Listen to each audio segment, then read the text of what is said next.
राष्ट्रीय शैक्षिक अनुसंधान और प्रशिक्षण परिषद के केंद्रीय शैक्षिक प्रौद्योगिकी संस्थान द्वारा प्रस्तुत है पंडित जवाहरलाल नेहरू द्वारा लिखित पुस्तक भारत की खोज पर आधारित एनसीईआरटी द्वारा संपादित एवं प्रकाशित संक्षिप्त संस्करण के पाठों का ध्वन्यांकन। प्रस्तुत है पाठ।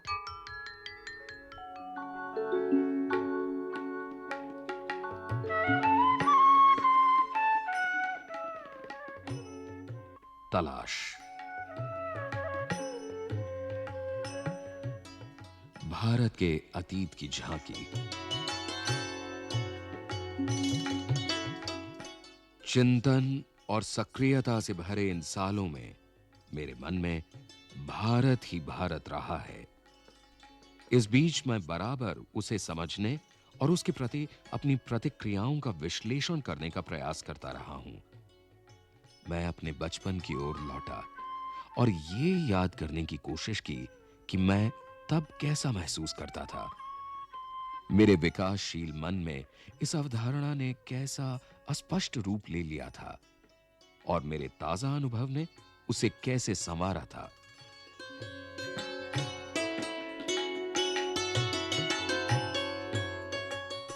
अपने भौतिक और भौगोलिक पक्षों के अलावा आखिर ये भारत है क्या?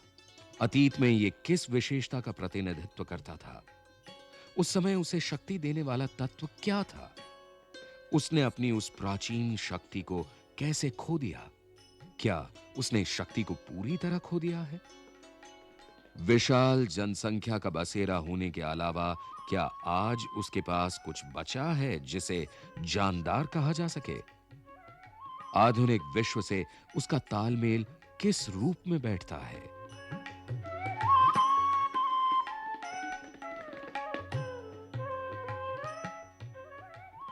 भारत मेरे खून में रचा बसा था और उसमें बहुत कुछ ऐसा था जो मुझे सहज रोमांचित करता था।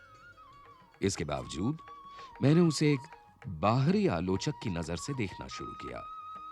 ऐसा आलोचक जो वर्तमान के साथ-साथ अतीत के बहुत से अवशेषों को, जिन्हें उसने देखा था, नापसंद करता था। एक हद तक मैं उस तक पश्चिम के रास्ते से होकर पहुंचा था। मैंने उसे उसी भाव से देखा जैसे संभवतः किसी पश्चिमी मित्र ने देखा होता। मैं उसके दृष्टिकोण और रूप रंग को बदलकर उसे आधुनिकता का जामा पहनाने के लिए उत्सुक भी था और चिंतित भी। किंतु मेरे भीतर शंकाएं सिर उठा रही थीं। क्या मैंने भारत को जान लिया था? मैं, जो उसके अतीत की विरासत के बड़े हिस्से को खारिज करने का साहस कर रहा था।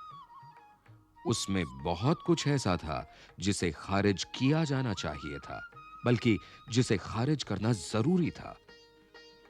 लेकिन अगर भारत के पास वो कुछ नहीं होता जो बहुत जीवंत और टिकाऊ रहा है, वो बहुत कुछ जो सार्थक है, तो भारत का वो वजूद नहीं होता जो असंदिग्ध रूप से आज है और वो हजारों वर्ष तक अपने सभ्य अस्तित्व की पहचान इस रूप में कदापि बनाए नहीं रख सकता था।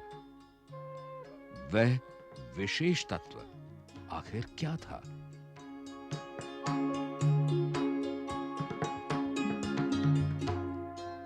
मैं भारत के उत्तर पश्चिम में स्थित सिंधु घाटी में मोहनजोदड़ो के एक टीले पर खड़ा था। मेरे चारों तरफ उस प्राचीन नगर के घर और गलियां बिखरी थीं, जिसका समय 5000 वर्ष पहले बताया जाता है। साथ ही यह भी कहा जाता है कि वहां एक प्राचीन और पूर्णतः विकसित सभ्यता थी।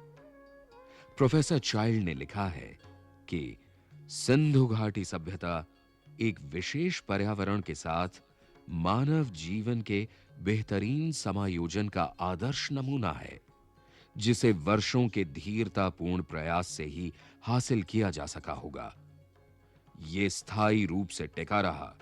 इसकी विशेषता है इसका ठेठ भारतीयपन।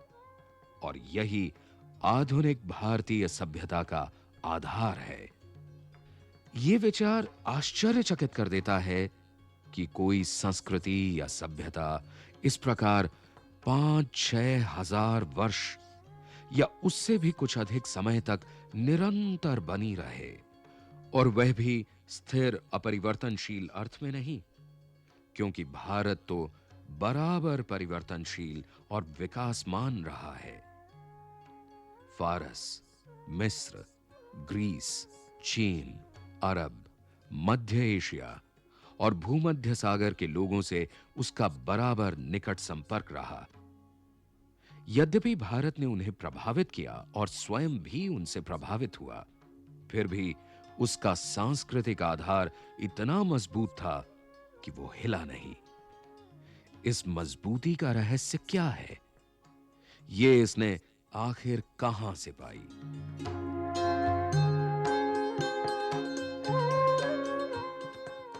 मैंने भारत का इतिहास और उसके विशाल प्राचीन साहित्य के कुछ अंशों को पढ़ा।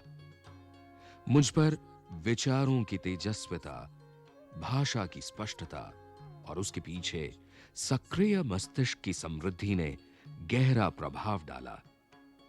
मैंने उन पराक्रमी यात्रियों के साथ भारत की यात्रा की जो सुदूर अतीत में यहां चीन तथा पश्चिमी और मध्य एशिया से आए थे और अपनी यात्राओं की दास्तान छोड़ गए थे।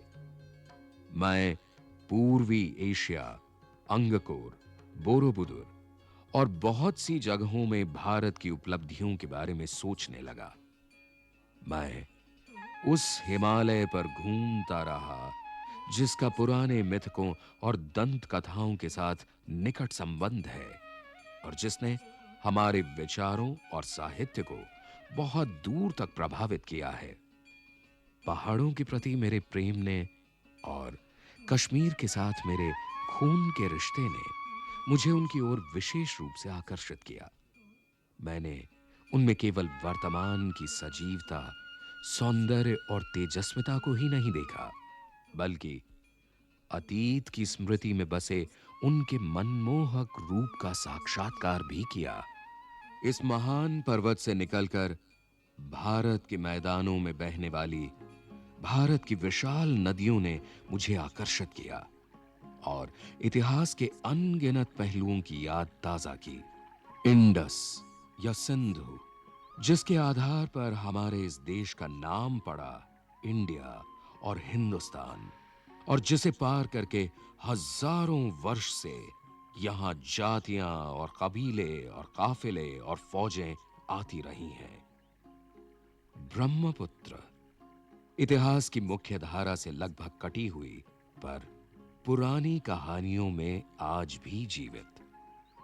उत्तर पूर्वी पहाड़ों के हृदय में पड़ी गहरी दरारों के बीच से बरबस मार्ग बनाती हुई भारत में प्रवेश करती है और फिर पहाड़ और जंगलों से भरे मैदान के बीच शांत रमणीय धारा के रूप में बहने लगती है।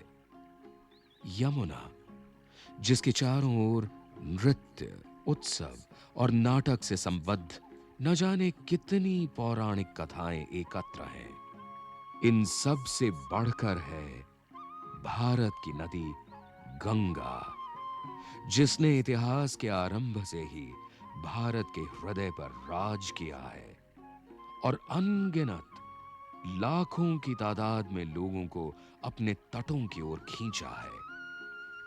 अपने उद्गम से सागर तक, प्राचीन काल से आधुनिक युग तक, गंगा की गाथा भारत की सभ्यता और संस्कृति की कहानी है।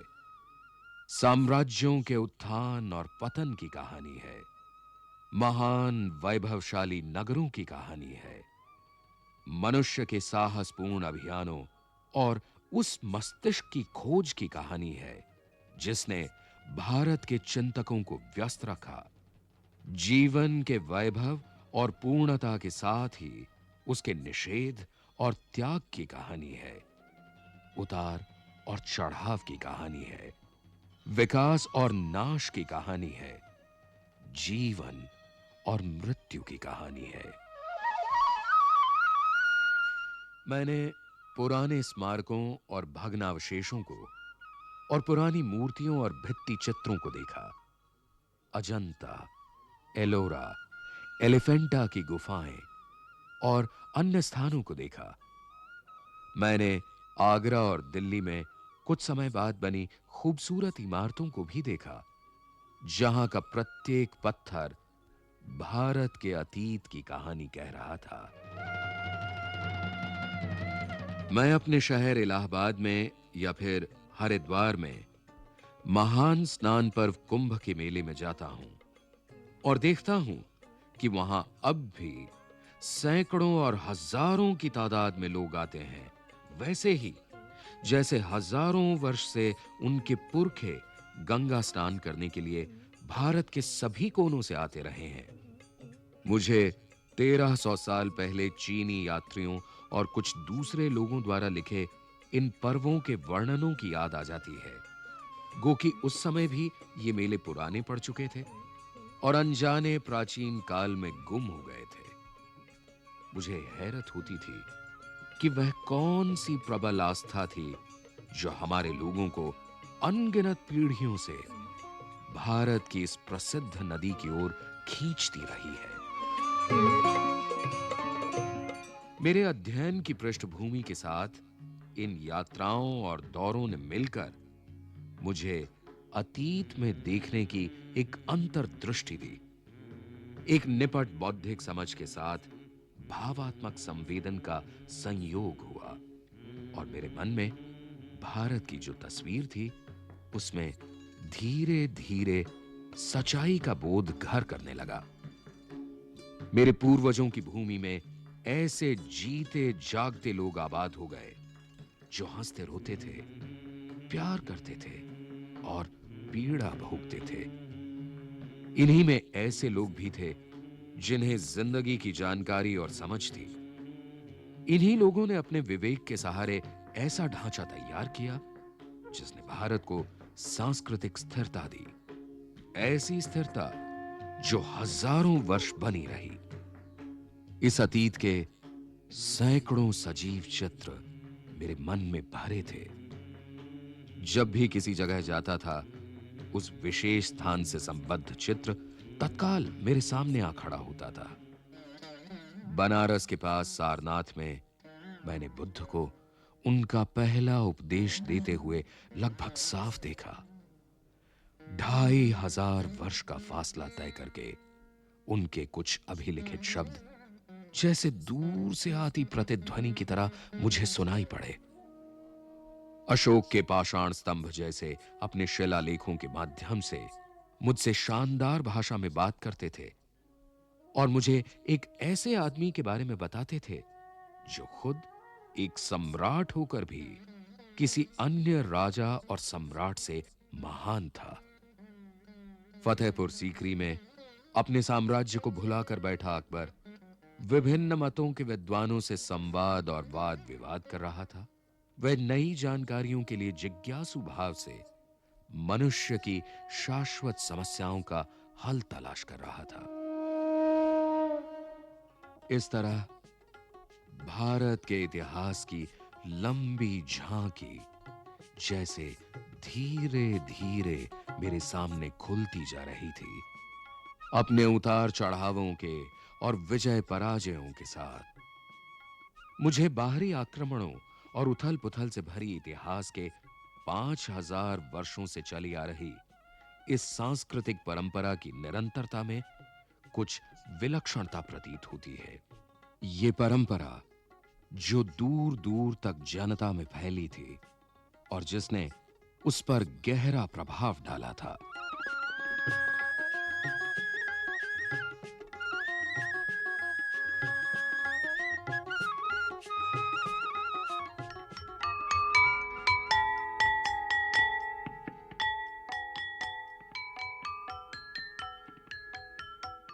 अभी आप सुन रहे थे पाठ।